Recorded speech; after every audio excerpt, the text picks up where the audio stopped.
לפניו אגב יתרו את השאר גם דיוויד בקאם, אורלנדו בלום ומט דיימון. הספר של לימור התחתן. בשבוע שעבר פסעו מתחת לחופה מעצב השיער אמיר אליהו ובן זוגו שהעדיף להישאר אנונימי. לימור התייצבה לברך את החתן והחתן. לפני בערך 8 שנים התחילה תוכנית בשם רק בישראל.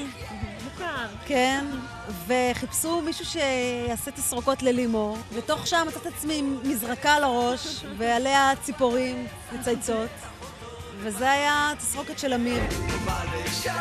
אין ספק שהיה פה איזה קטע, אנחנו באים ורואים חתן וחתן, אני בעצמי, אני מודה שזה הביא אותי לאיזו התרגשות אחרת. לבנות בית חם במשפחה זה לא חייב להיות גבר ואישה, זה יכול להיות גם 2 גברים וגם 2 נשים. מי היית רוצה, יש לך אפשרות לבחור בכל אחד שיחתן אותך?